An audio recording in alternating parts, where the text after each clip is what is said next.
What about it, YouTube? Alright, what I've been working on for the longest is this car stereo upgrade project on an F-150. So it's a 2012. It had the Sony stereo that came with it.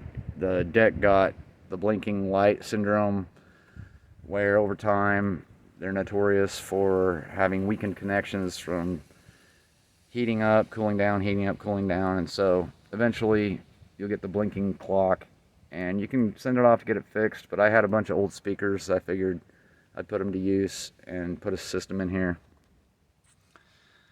So I'm about ready to put the deck in. It's a Sony deck that I found, AXV 6000. Anyway, that's the next step. But everything else is done, I believe. I replaced the factory tweeters with some old mobile monitor MM3000 Polk tweeters that I had laying around. Put some Boston Pro 6.5s in the rear doors that I had laying around, and put a 10-inch DX10 Polk that I had laying around from way back in the 90s when I had a system in a Toyota truck. And then I used some old Monster Cable RCAs I had laying around. Also, I installed a Monster cap into the box. I have to walk around.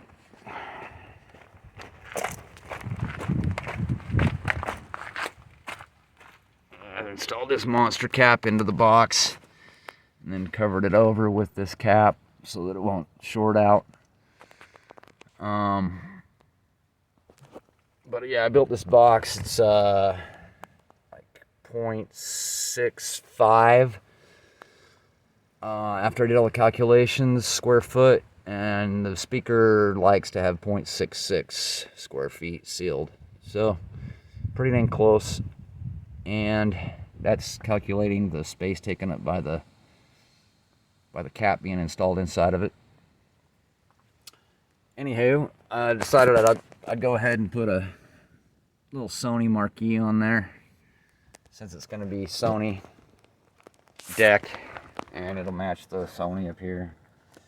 I didn't have speakers for the front doors, so I ended up getting some MB Cort Q series 5 1/4s, and you can kind of almost see them through the dirt there that I can't get off of that screen. Yeah, check it out. Wow, I can see the speaker better through the camera than I can with my naked eyes. So yeah, this is a 5-channel amp that'll do the doors and the tweeters and the sub. And then the factory system had a center channel, and I thought about deleting it, but then I figured I've still got the stock factory Sony DSP amplifier deal that's in this. It's underneath the center console, so it's still going to be wired up to this center channel. So I'm going to try it out, and I got a Infinity Kappa 3.5-inch. Pretty big, got a pretty big old magnet on the back of it, and that's why it's angled up, is because I couldn't get it to sit flat. So it's angled up, which should actually kind of help the what's the word for it, where the music spreads out from the cone and hits your ears. It won't be like bouncing 100% off of the windshield anymore. It'll be kind of angled towards you. So we'll see. Hopefully this is a 3.5 ohm that replaced an 8 ohm center channel, so I'm hoping that this factory amp won't burn up with having, I hope it's 3.5 ohm stable, basically. So yeah, and then I've got these MB Cort crossovers that I bought. There's a whole bunch of information on crossovers I've been trying to read up on. There's first, second, third, fourth order. Each of them have a different, well, they can have different slopes. This one, I bought a bandpass crossover for it that's first order, so it'll have a 6 decibel per octave slope. we'll see how it works out. Like I say, I don't know if it's going to be stable with that amp or not, but hopefully. And that's where I'm at on it. That's what I've been working on. I haven't been making videos for a while. But I'm planning on doing something coming up on the Cap of Liberty. So we'll talk about that maybe, the Phrygian cap.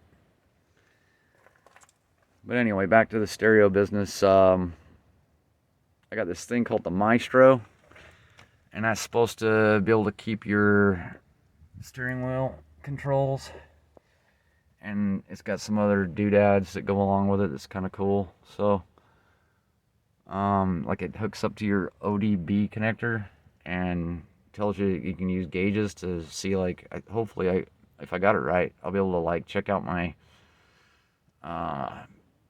like the boost level on the turbos and temperatures and whatever else. Well, anyway, that's what I've been working on.